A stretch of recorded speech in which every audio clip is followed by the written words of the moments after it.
اللہ کے محبوب صلی اللہ علیہ وسلم نے فرمایا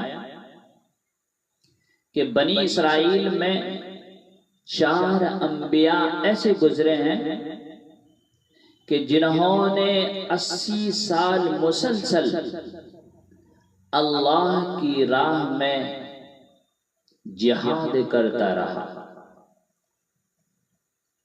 تو صحابہ افسردہ اور غمگین ہو کر کہنے لگے یا رسول اللہ، ہماری تو عمر بھی 80 سال نہیں ہوتی، ہم میں سے تو کچھ ایسے ہیں جو 80 سال سے پہلے گزر جاتے ہیں، تو ہم ان تک کیسے پہنچ سکتے ہیں؟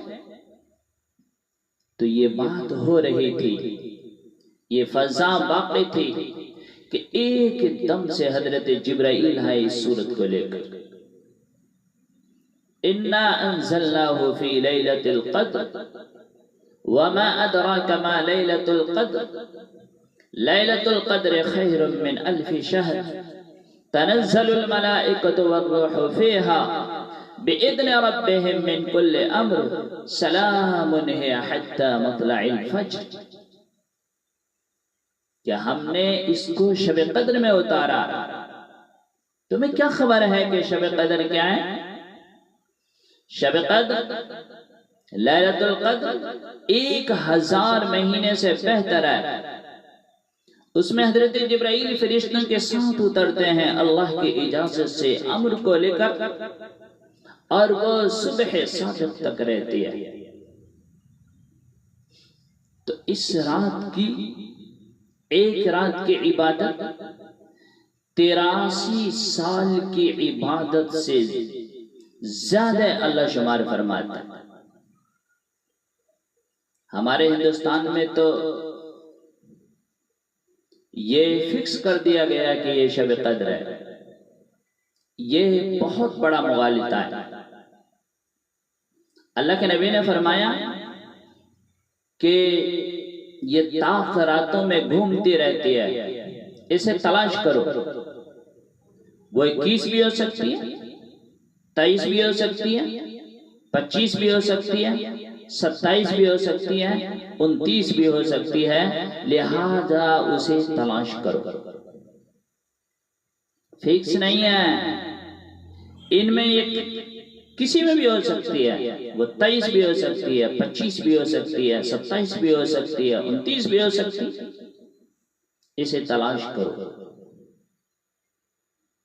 تو اللہ تعالیٰ نے ہمارے نبی پر جو قرآن کو اتارا وہ رمضان کا مہینہ تھا، 21 رمضان المبارک، پیر کی رات۔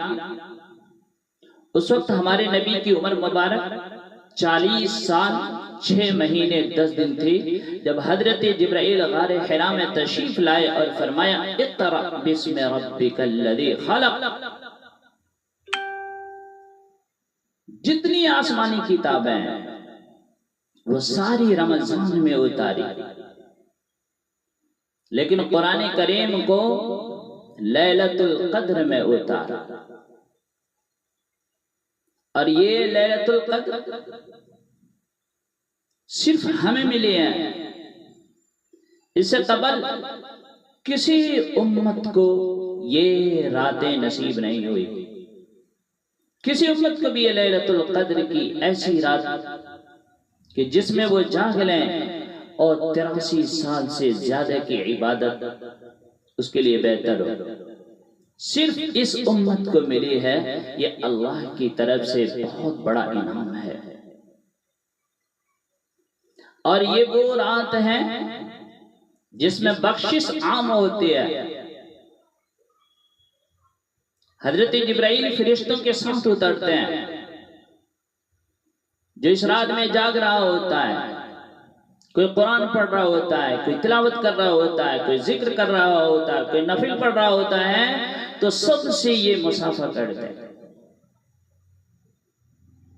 سب سے مسافہ کر رہے ہوتے ہیں۔ اور اس میں کیا ہوتا ہے کہ یہ سارے صبح صادق تک اکٹھے ہو جاتے ہیں اور حضرت جبرائیل سے پوچھتے ہیں، جبرائیل اللہ نے امت محمدیہ کے لیے کیا فیصلہ کیا ہے؟ حضرت جبرائیل فرماتے ہیں کہ اللہ نے سب کی بخشش کر دی ہے سوائے 4 آدمیوں۔ 4 آدمی ایسے ہیں جو اس رات میں بھی ان کی بخشش نہیں ہوتی۔ کتنی وہ بد نصیب ہوں گے جن کی زندگی میں رمضان مبارک کا مہینہ آیا اور اس کو ایسی راتیں ملی اور پھر بھی ان کی بخشش نہیں ہوئی۔ پہلا وہ مدمن خمر، شراب پینے والا، شراب پینے والے کی بھی بخشش نہیں ہوتی۔ دوسرا حق لوالدین، والدین کو تکلیف دینے والا۔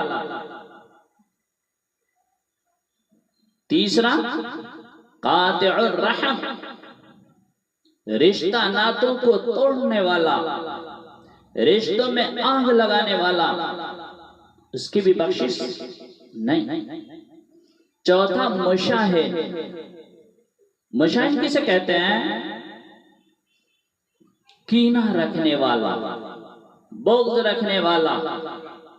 ان چاروں کی بخشش اس مبارک رات میں بھی نہیں ہوتی۔ لیکن یہ بھی معلق ہے، اگر اللہ کے سامنے توبہ کر لیتے ہیں، پکی سچی توبہ، روتے گڑگڑاتے ہیں، اللہ کے سامنے توبہ کر لیتے ہیں تو اللہ اسی بھی بخش دیتے ہیں۔ تو میرے بھائیو، یہ ایک ایسی رات ہے کہ جس رات میں اللہ اعلان عام کرتا ہے کوئی مانگنے والا جسے عطا کروں، ہے کوئی روزی مانگنے والا جسے روزی دوں، ہے کوئی مصیبت میں گرفتار ہونے والا جس کو اس مصیبت سے چھٹکارا دلاؤں، اعلان عام ہوتا ہے۔ تو جو اللہ کے سامنے توبہ کرتا ہے، اپنے گناہوں سے گریہ وزاری کرتا ہے، اللہ اس کے گناہوں کو معاف فرما دیتے۔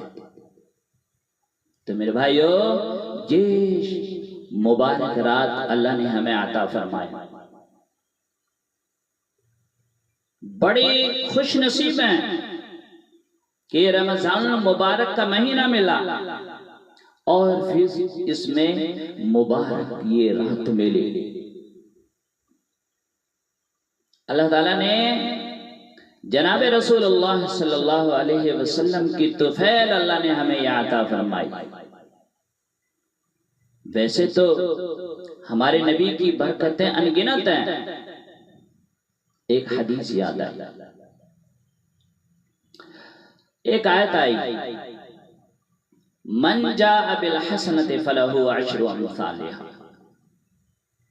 اللہ کہتے ہیں کہ کوئی 1 روپے بھی میرے راہ میں خرچ کرے گا تو اس کو 10 نیکیاں لکھی جائیں گی۔ 1 خرچ کرے گا تو 10 لکھی جائیں گی۔ میرے نبی نے فرمایا، یا اللہ زد امتی، یا اللہ یہ تو ساری امتوں کو دیتا ہے پر میری امت کو کچھ زیادہ دے دے۔ اللہ نے پھر دوسری آیت اتاری، من ذا الذی یقرض اللہ قرضا حسنا فیضاعفہ لہ اضعافا کثیرا، کہ ہر کوئی جو اللہ کو قرض دے کئی گنا کر کے اسے واپس کروں گا۔ اس میں تو کوئی گنتی کی تعداد نہیں ہے نا۔ پھر بھی میرے محبوب نے کیا کہا؟ ہائے ہمارے نبی نے کیا کہا؟ یا اللہ کچھ زیادہ دے دے۔ اللہ نے پھر تیسری آیت اتاری، مثل الذین ينفقون اموالهم في سبيل الله كمثل حبة انبتت 7 سنابل في كل سنبلة 100 حبة والله يضاعف لمن يشاء والله واسع عليم۔ کہ اگر کوئی 1 روپے بھی میرے راہ میں خرچ کرے گا تو اس کو 700 گنا کر کے لکھیں گے۔